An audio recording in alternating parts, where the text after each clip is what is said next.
Sonic Prime, Unwelcome to the Jungle. It starts in a jungle world where a different version of Rouge, Knuckles, and Big slide down some magically vertically hanging vines in a jungle. Just like in that jungle level in Sonic 06. I never got to see those characters do that before. Specifically, but sliding down vines isn't new, it happened in the games.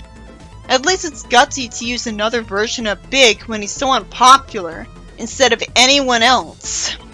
It would be better to use someone in the chaotic since there's more demand. But if Big's used creatively, I'd say someone else here should have been replaced instead. Someone in charge really loved the idea of a Rouge that's a mature leader type who isn't dressed girly and isn't interested in jewels, instead of having any of the actual appeals of Rouge. Because it's used again. It would have been better to use Rebel Rouge more, but instead it makes it look to some people like someone doesn't respect Rouge as she was. Either that or the writers feel too much pressure to try to pander to people who would really hate the girly aspects of Rouge, and that's weird. She's looking for food, but freezes up in response to something hurtling towards her. I get to see Sonic land and moan in pain about it. He lampshades that his gloves and shoes have a new look. At least it's creative.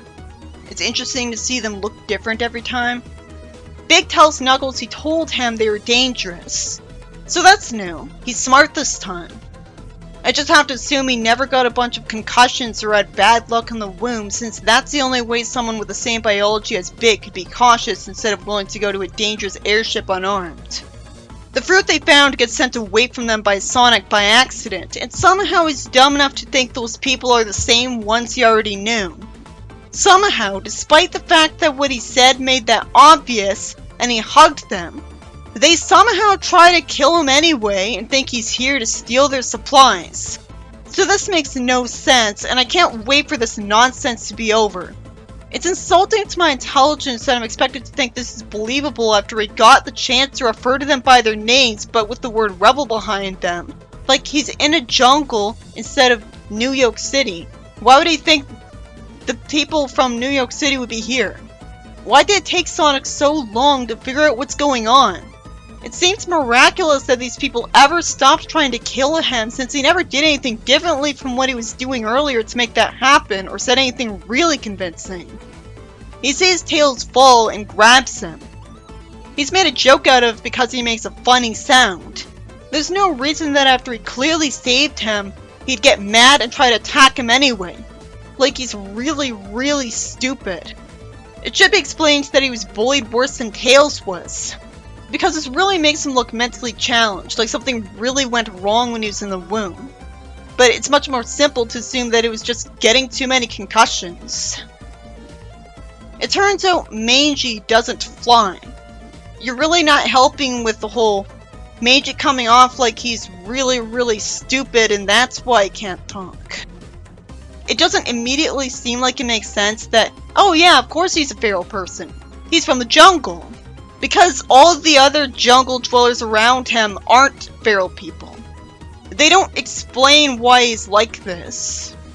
These people have different names from the real deal, but they all have the same personality of being one-note jerks. So I don't care enough to remember their names. Rouge's name here is Prim. I get the feeling she'll be the only truly important one because she's like Sally. So I'm gonna memorize her name. Sonic asks if they know about the prism, and obviously one of the jerks was gonna say that they have no clue where it is.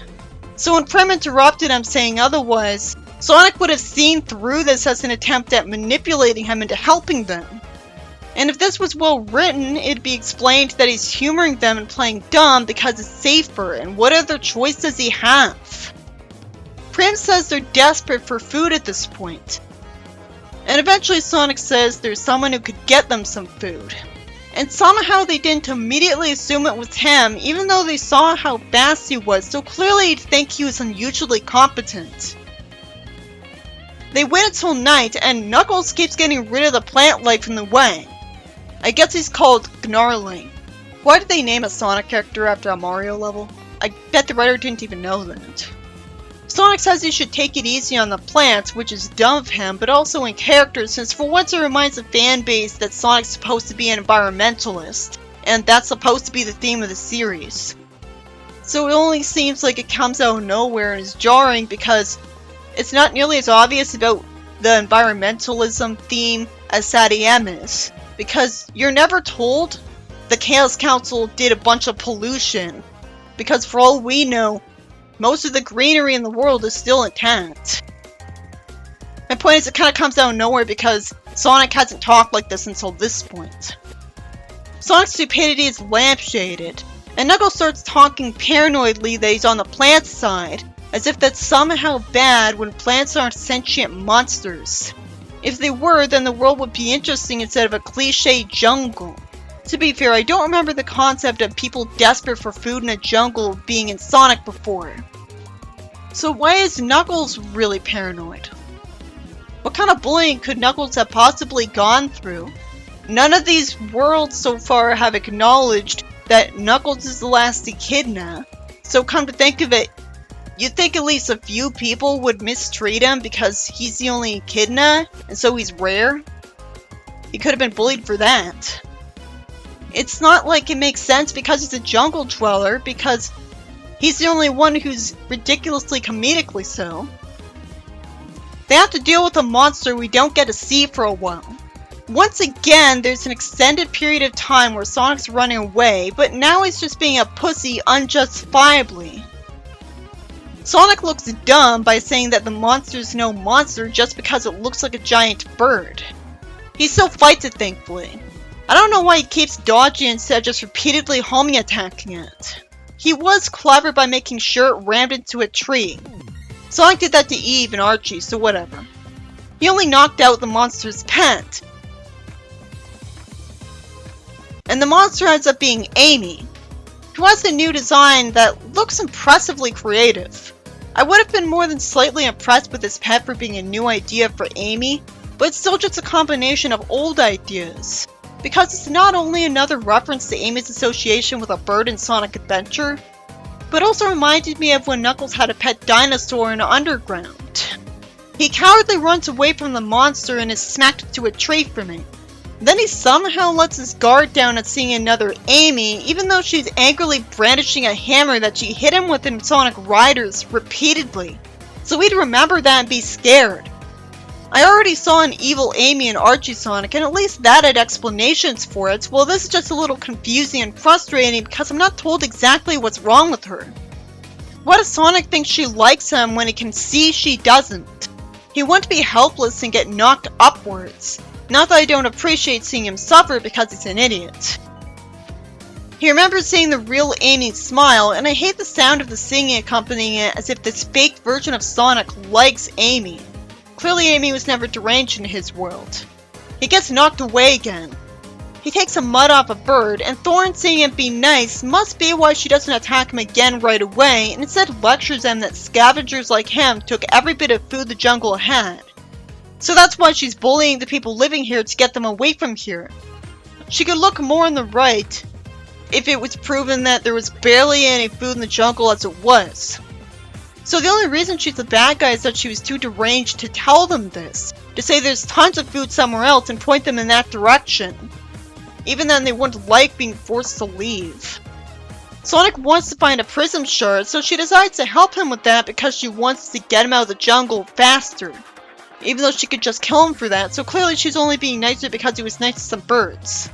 Sonic keeps idealistically reasoning with her when clearly there's no point. It's just annoying to watch this because it's being demonized for the wrong reason. Eventually he spin dashes to dig just like an Archie and finds the prism. So that was competent of him. He's knocked away, and he says he should have seen that coming. To be fair, she gave him no indication that she'd want to take it.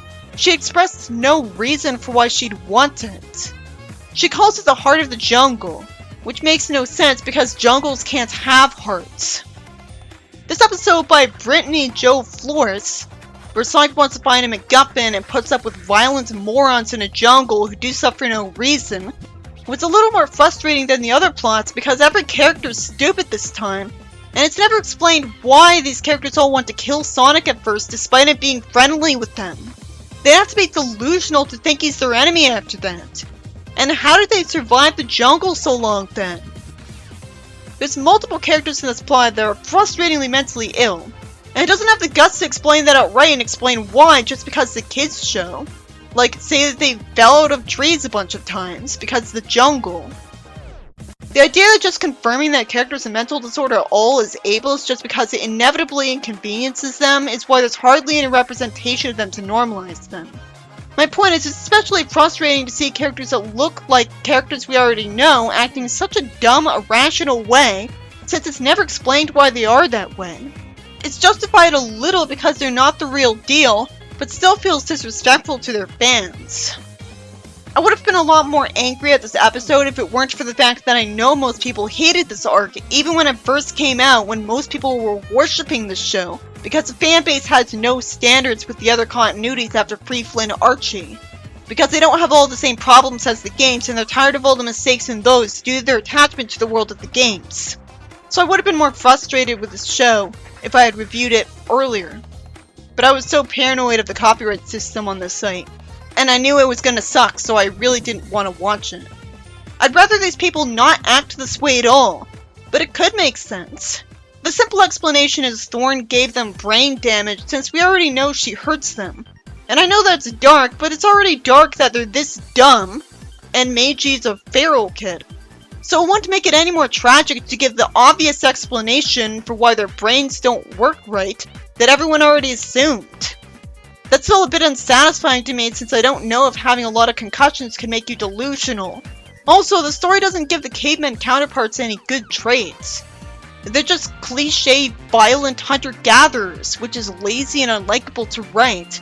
And they're such jerks that the novelty of seeing versions of those characters depicted like this wears off right away, because nothing's actually done with it. They're desperate for fruit, but they would be that way even if they weren't hunter-gatherers. Because you don't need to be a hunter-gatherer to be desperate for food in a jungle where someone's beating up everyone who tries to further exhaust its food supply. A plot point that comes off as demonizing environmentalists, or at least parodying them, which is so against the theme of the franchise it's not even funny. The story feels like a waste of time in the end because I didn't see 9 again by the end of it, so it was a whole episode without a single tolerable character in it. And they could have easily cut some filler to make this faster. At least Thorn was an interesting creative character because of her motive.